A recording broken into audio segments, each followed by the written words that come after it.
பாருங்க, இந்த அளவுக்கு மொறு மொறுன்னு இருக்கணும். அப்படியே குண்டு குண்டா உப்பி உப்பி வருது.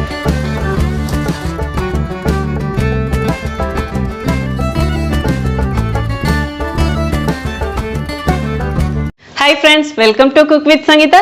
இன்னைக்கு நம்ம பார்க்க போகிறது பானிபூரி. ஆமாங்க, பானிபூரினா பிடிக்காதவங்க யாருமே இருக்க மாட்டாங்க. நான் 10 இயர்ஸாக பெங்களூரில் இருந்திருக்கேன். அங்கே ஸ்ட்ரீட் சைடு பார்த்தீங்கன்னா இது ரொம்ப ஃபேமஸ், அவ்வளோ சூப்பராக இருக்கும். ஃபர்ஸ்ட்லாம் எனக்கு பானிபூரினா என்னான்னு தெரியாது, நான் சாப்பிட்டது கிடையாது.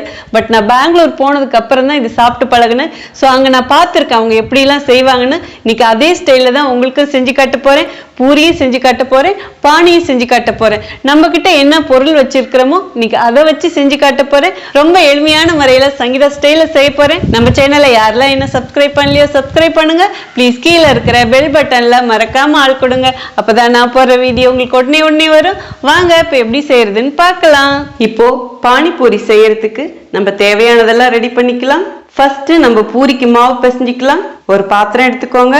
1 கப் ரவை எடுத்திருக்கேன், அதுவும் இதுலயே போட்டுக்கலாம். இது சாதாரணமா நம்ம உப்புமா செய்யற ரவை தான். வறுத்த ரவையா இருந்தாலும் சரி, வறுக்காத ரவையா இருந்தாலும் சரி. ரவை எடுக்கும் போது நல்லா பொடியா இருக்கிற ரவையா எடுத்துக்கோங்க. 2 டேபிள் ஸ்பூன் மைதா மாவு போட்டுக்கலாம். இந்த மாவுக்கு தேவையான அளவு உப்பும் போட்டுக்கலாம். நான் 1/4 டீஸ்பூன் போடுறேங்க.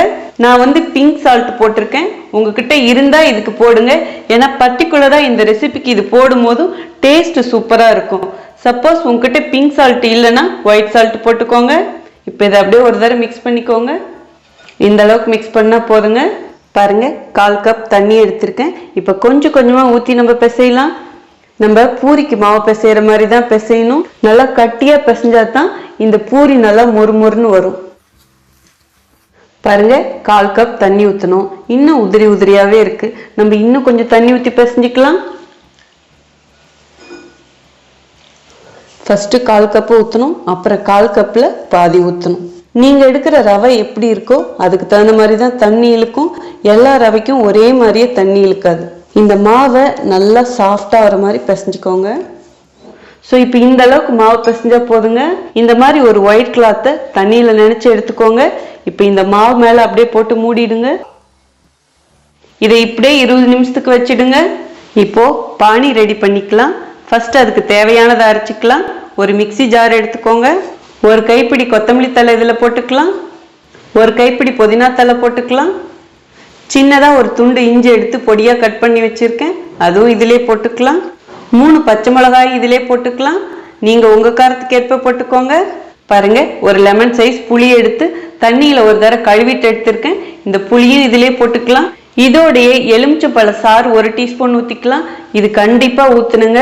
எலுமிச்சம்பழம் சாறு ஊற்றி அரைக்கும் போதும் இந்த இலையோட கலர் மாறாமல் இருக்கும். அதாவது இந்த பானி அரைச்சிட்டு பார்க்கும் போதும் நல்லா அப்படியே பச்சை பசேர்னு இருக்கும். இப்போ இதை அரைக்கிறதுக்கு கொஞ்சமாக தண்ணி விட்டுக்கலாம். இப்போ இதை அரைச்சி எடுத்துட்டு வந்துடுறேங்க. பாருங்க, இந்த மாதிரி அரைச்சி எடுத்துக்கணும். இப்போ இதை வடிகட்டிக்கலாங்க. மிக்சி ஜாரை கழுவி அப்படியே கொஞ்சம் தண்ணி விடுறாங்க. இன்னும் கொஞ்சம் தண்ணி ஊற்றிக்கலாங்க.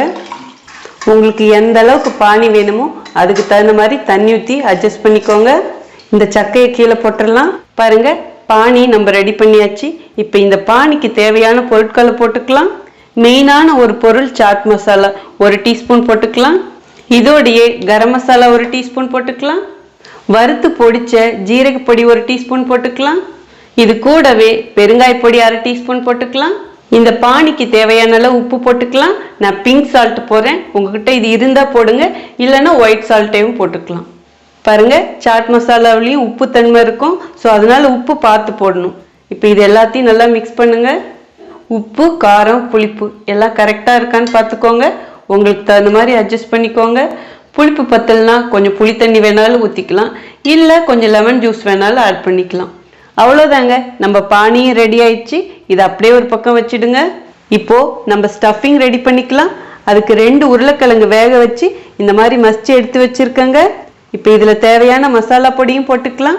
1/2 டீஸ்பூன் வெறும் மிளகாய் பொடி போட்டுக்கலாம். நீங்கள் உங்கள் காரத்துக்கு ஏற்ப போட்டுக்கோங்க. இதோடையே 1 டீஸ்பூன் கரம் மசாலா போட்டுக்கலாம். இதோடையே மெயினான ஒரு பொருள் சாட் மசாலா, அதுவும் 1 டீஸ்பூன் போட்டுக்கலாம். இந்த ஸ்டஃபிங்க்கு தேவையான அளவு உப்பு போட்டுக்கலாம். வறுத்து பொடிச்ச ஜீரகப்பொடி 1 டீஸ்பூன் போட்டுக்கலாம். இதோடையே 1/4 டீஸ்பூன் பெருங்காய பொடியும் போட்டுக்கலாம். பெரிய வெங்காயம் 1 மீடியம் சைஸ் எடுத்து கட் பண்ணி வச்சுருக்கேன், அதுவும் இதிலே போட்டுக்கலாம். பொடியாக கட் பண்ண கொத்தமல்லி தழை கொஞ்சம் போட்டுக்கலாம். போட வேண்டிய பொருட்கள் அவ்வளோதாங்க. இப்போ இது எல்லாத்தையும் நல்லா மிக்ஸ் பண்ணிக்கலாம். இதோட பிளாக் சால்ட் இருந்தால் அதுவும் 1/4 டீஸ்பூன் போட்டுக்கலாம். கையிலே மிக்ஸ் பண்ணிவிடுவோங்க, நமக்கு கை தான் என்றைக்கும் துணை. பாருங்கள், அங்கங்கே உருளைக்கிழங்கு கொஞ்சம் கட்டியாக இருக்கும்ல, அதெல்லாம் அப்படியே கொஞ்சம் பிசைஞ்சு கொடுங்க. நல்லா மிக்ஸ் பண்ணிவிட்டு காரமும் உப்பும் கரெக்டாக இருக்கான்னு பார்த்துக்கோங்க.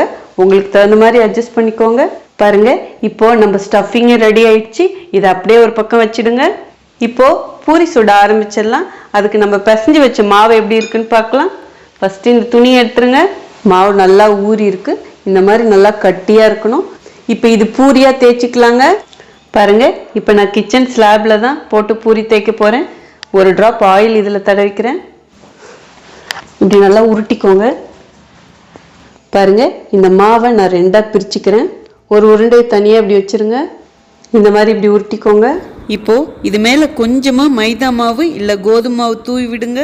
2 பக்கம் அப்படியே புரட்டி எடுத்துக்கோங்க, அப்போ தான் அடியில் பிடிக்காமல் வரும். இப்போ இதை தேய்ச்சிக்கலாங்க. எல்லா பக்கமும் ஒரே ஈவனாக திக்னஸ் இருக்கிற மாதிரி தேய்ச்சிக்கோங்க. பாருங்கள், இந்த மாதிரி தேய்ச்சிக்கணும்.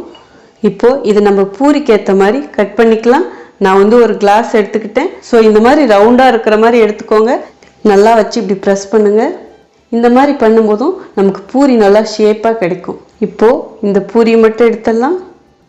நம்ம இந்த எக்ஸ்ட்ரா இருக்கிறதெல்லாம் திரும்ப உருண்டு பிடிச்சி இதே மாதிரியே தேய்ச்சி எடுத்துக்கணும். பாருங்க, சூப்பராக இந்த மாதிரி இருக்கணும். நீங்கள் இந்த அளவுக்கு மாவு கட்டியாக பிசைஞ்சால் தான் இப்படி வரும். நல்லா எண்ணெயில் போட்டு பொரிச்சு எடுக்கும்போது உப்பியும் வரும், கிறிஸ்பியாக இருக்கும். எல்லாம் ஒரே ஈவனாக இருக்கணும். இப்போ இதே மாதிரியே எல்லாத்தையும் தேய்ச்சி எடுத்துக்கலாங்க.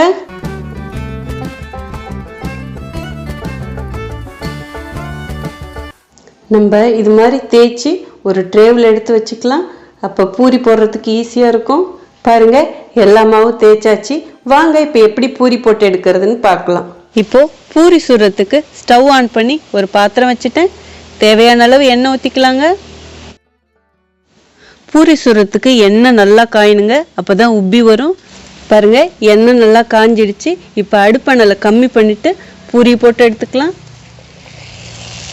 உங்களால் எத்தனை பூரி போட முடியுதோ அதுக்கு தகுந்த மாதிரி போட்டுக்கோங்க. போட்டுட்டு இங்கே பாருங்கள், இப்படி லேசாக அழுத்தி கொடுங்க. இப்போ அப்படியே திருப்பி கொடுங்க. 2 பக்கமும் நல்லா செவக்க வச்சு எடுத்துக்க வேண்டியதுதான். இந்த அளவுக்கு செவந்தா போதுங்க. இப்போ எடுத்துடலாம். இந்த மாதிரி நல்லா கலராக வரணும். லேசாக அப்படி அழுத்தி கொடுங்க. பாருங்கள், அப்படியே குண்டு குண்டாக உப்பி உப்பி வருது. இந்த மாதிரி இருக்கணும். இதே மாதிரி மீதி இருக்கிறதும் பொரிச்சு எடுத்துக்கலாங்க.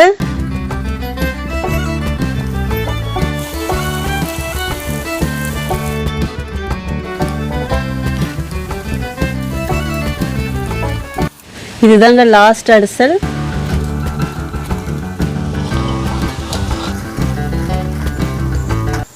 லாஸ்ட்டாக போட்ட பூரியும் பொரிச்சு எடுத்தாச்சுங்க. இப்போ ஸ்டவ் ஆஃப் பண்ணிடலாம். அவ்வளோதாங்க, நம்ம பானிபூரி சூப்பராக ரெடி ஆயிடுச்சு. வாங்க எப்படி இருக்குன்னு டேஸ்ட் பார்த்துடலாம். பார்க்கவே ஆசையாக இருக்குது, சாப்பிட்றதுக்கு சொல்லணுமா என்ன? பானிபூரினா சின்னவங்கலேருந்து பெரியவங்க வரைக்கும் விரும்பி சாப்பிடுவாங்க. ஸோ இதுக்கு தேவையான டிப்ஸை ஃபஸ்ட்டு உங்களுக்கு சொல்லிடுறேன். பூரி செய்கிறது ரொம்ப ரொம்ப ஈஸி. ஸோ பூரி தேய்க்கும் போது கொஞ்சம் பார்த்துக்கோங்க, எல்லாம் ஒரே லெவலாக இருக்கிற மாதிரி தேய்ச்சிக்கோங்க. அதே மாதிரி பூரி பொரிக்கும் போதும் நல்லா மொறுமொறுன்னு பொரிங்க. அடுத்தது பானி செய்கிறது ரொம்ப ரொம்ப ஈஸி. ஸோ எல்லாத்தையும் மிக்சியில் போட்டு அடிக்கிறோம், அப்படியே மசாலாலாம் போடுறோம், பானி ரெடி பண்ணுறோம். அவ்வளோதாங்க. இதுக்கு மசாலா எப்படி போடுறோங்கிறது ரொம்ப ரொம்ப முக்கியம். ஸோ நான் சொன்ன மாதிரி மசாலா அளவுகள் போடுங்க, கரெக்டாக இருக்கும். அதே மாதிரி உள்ளே வைக்கிற ஸ்டஃபிங் இதுவும் ரொம்ப ரொம்ப ஈஸி. அதுக்கும் மசாலா ரொம்ப முக்கியம். இந்த மசாலாவோடைய கலர் பாருங்கள், இந்த கலரில் வரணும். ஸோ நம்ம ஜீரக பொடி, கரம் மசாலா பொடி இதெல்லாம் போடும்போதே அப்படியே அந்த கலரே மாறிடும். இந்த அளவுக்கு இருக்கும்போது தான் டேஸ்ட் நல்லாயிருக்கும். பானிபூரியை பொறுத்த வரைக்கும் எனக்கு தெரிஞ்சது அந்த மசாலா ஸ்ட்ராங்காக இருக்கணும். ஸோ பூரியும் நல்லா புசு புசுன்னு மொறுமொறுன்னு ரெடி ஆயிடுச்சு. இப்போ உங்களுக்கு உடச்சி காட்டுறேன் பாருங்கள். இப்படி உடச்சா அப்படியே மொறுமொறுன்னு சவுண்டு வரணும். உள்ளே வைக்கிற ஸ்டஃபிங்கில் இதோட ஒரு சிலர் கருப்பு சுண்டல் வேக வச்சு அதுவும் ஆட் பண்ணுவாங்க. உங்களுக்கு பிடிச்சதுன்னா நீங்கள் அதுவும் இதோடு சேர்த்துக்கலாம். இது சும்மா சாப்பிட்டாலே அவ்வளோ சுவையாக இருக்கும். இதெல்லாம் ஃபாலோ பண்ணாலே இந்த பானிபூரியை சூப்பராக செஞ்சிடலாம். இப்போ எப்படி இருக்குன்னு டேஸ்ட் பார்த்தலாம். பாருங்க, இந்த அளவுக்கு மொறுமொறுன்னு இருக்கணும்.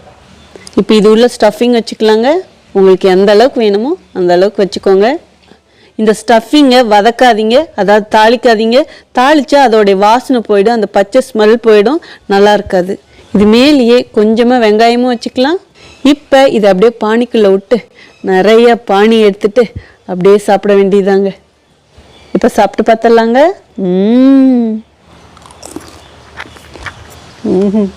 ஆஹா, பொறுக்கங்க, சூப்பராக இருக்கும். வாய் பேசவே முடியல. மொறுமொறுன்னு உங்களுக்கு சத்தம் கேட்குதா? இது செய்கிறது கொஞ்சம் வேலை தான். ஆனால் வேலை இருந்தாலும் ஏன் இது செய்கிறாங்கங்கிறது இப்போ தான் புரியுது. ஏன்னா அவ்வளோ டேஸ்ட்டாக இருக்கா. உங்களுக்கு இன்னொன்று சாப்பிட்டு காமிக்கிறேன்.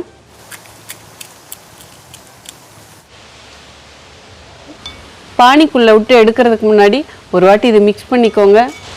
இப்போ அப்படியே உள்ளே விட்ட உடனே எடுத்துருங்க. சாப்பிட்ருவோம்.